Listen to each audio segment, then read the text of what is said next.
আসসালামু আলাইকুম। এই শাকটাকে হয়তো অনেকেই চেনেন। বরিশালের ভাষায় এই শাকটাকে বলা হয় হেলেঞ্চা শাক। অনেকে এলঞ্চা শাকও বলে। হেলচা শাক, এলঞ্চা শাক যে ভাষাই হোক না কেন, কিন্তু এই শাকটার ভর্তা কিন্তু অনেকেই খাননি। এই শাকটার ভর্তা করতে গেলে শাকটাকে প্রথমে একটু পানি দিয়ে, তারপর একটু কাঁচামরিচ, একটু রসুন, একটু লবণ এটা দিয়ে একটু ভাপ দিয়ে নিতে হয়, যাতে পানিটা একেবারে শুকায় যায়। এইরকম অবস্থাতে এই শাকটাকে বেশ কিছুক্ষণ ঢেকে রাখতে হবে, কারণ শাকটা একটু নরম হতে হবে। যে এই ভর্তাটা খায়নি সে একবার যদি করে খায়, বলতে পারবো যে বারবার খাবে এভাবে শাকটা ভর্তা করে। কারণ এই শাকটার যে ভর্তাটা যে এত টেস্টি হয়, এই শাক ভাজিটাও অনেক মজা হয়, তবে ভর্তাটা একটু অন্যরকমই হয়। মনেই হয় না যে এই শাকটা দিয়ে ভর্তাটা করা হচ্ছে। আর এই শাকটা কিন্তু দুই ধরনের হয়, একটা একটু মিষ্টি প্রকৃতির, মানে একটা নর্মালি হয়, আর একটা মানে নর্মাল টেস্টের শাকের মতোই, আর একটা একটু তিতে টাইপসের হয়। তো এটা খেয়াল করে কিনতে হয় যে এটা কি তিতে শাক নাকি মিষ্টি। আচ্ছা, যাই হোক, তো দেখেন এখানে এই যে শাকটা আমার সিদ্ধ হয়ে গেছে। তো সিদ্ধ হওয়ার পরে এই শাকটাকে আমি একটু কড়াইতে তেল নিব, সেখানে তেলের মধ্যে শুকনো মরিচ আর অল্প একটু রসুন এটা ভেজে নিব। ভাজা হয়ে গেলে আমি এর মধ্যে শাকটাকেও দিয়ে নেব। শাকটা একটু শুকনো শুকনো হবে তেলের মধ্যে, সরিষার তেলের মধ্যে কিন্তু অবশ্যই দিবেন। তো শাক ভাজাটা একটু ভাজা ভাজা হয়ে গেলে তখন এটাকে শিলপাটায় বেটে নিতে হবে। আপনারা বাটনা দিয়েও বাটতে পারেন, শিলপাটায়ও বাটতে পারেন, যে যেভাবে সুবিধা বেটে নিতে পারেন। তবে হ্যাঁ, ব্লেন্ডার করার থেকে কিন্তু বাটনায় বাটা কিংবা শিলপাটায় বাটার টেস্ট অন্যরকম হয়। তো আমি কিন্তু এখনও এটার মধ্যে কোনো পেঁয়াজ ইউজ করিনি। অনেকে চাইলে ভাজা পেঁয়াজ ইউজ করতে পারেন, তবে আমি কাঁচা পেঁয়াজটাই বেশি পছন্দ করি ভর্তার জন্য। তো সেক্ষেত্রে আমি এটাকে প্রথম বেটে নিব, আর বাটার পরে আমি কাঁচা পেঁয়াজ আর সাথে একটু সরিষার তেল এটাকে অ্যাড করব। পেঁয়াজটাকে ভালো করে সরিষার তেলে মানে কচলে কচলে ডলে নিতে হবে, যাতে পেঁয়াজটা ছোট ছোট হয়ে যায়, মানে এমনিতে নরম হয়ে যায়। একটু লবণ দিয়ে ডললে বা একটু সরিষার তেল দিয়ে, যেহেতু লবণ আমি আগে দিয়েছি তাই আমি আর লবণ দেইনি, একটু পেঁয়াজ মেখে ডলে নিয়েছি। পেঁয়াজটাকে একটু হাত দিয়ে থেতলে নিতে হবে ভালো করে। এটাকে আমি আর শিলপাটায় বাটিনি পেঁয়াজটাকে, এটাকে জাস্ট আমি ওই মাখার মতো করেই মেখে নিয়েছিলাম।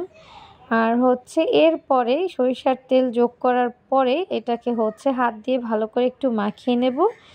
আর এরপরে লাস্ট যে লাস্ট যে চ্যাপ্টারটা থাকে সেটাই হলো, এটা ভালো করে তোলার পরও পাটাতে কিছুটা ভর্তা একটু রেখে আর একটু গরম গরম ভাত দিয়ে এটা খেতে অসাধারণ হয়, যা বলে বোঝানো যাবে না। আপনাদের কাছে একটাই রিকোয়েস্ট থাকবে, সবাই যারা যেখানেরই হোক না কেন, যে ডিস্ট্রিক্টেরই হন না কেন, সবাই এই শাকটা একটু ভর্তা করে খেয়ে দেখবেন যে আমি সত্যি বলেছি কিনা। আমি অবশ্য জানতাম না, আমি আমার এক পাশের ভাবির থেকে এটা শিখেছিলাম যে এভাবে খেতে হয়। তো এরপর থেকে আমি এভাবে খেয়েছি, আর আমার কাছে জিনিসটা অসাধারণ লেগেছে। তো আপনারা সবাই এভাবে ভর্তাটা করে খেয়ে দেখবেন যে আসলে টেস্টটা কীরকম হয়। সেক্ষেত্রে আপনারা আর এই পাটায় ভাত মাখার কথাটা সবথেকে অন্যরকম একটা ব্যাপার, কারণ যতই আপনি প্লেটে নিয়ে ভাত খান না কেন, এই পাটাতে যদি মেখে ভর্তার সাথে এক লোকমা ভাত মুখে দেন, মনে হয় আপনি অন্য দুনিয়ায় হারিয়ে গেছেন।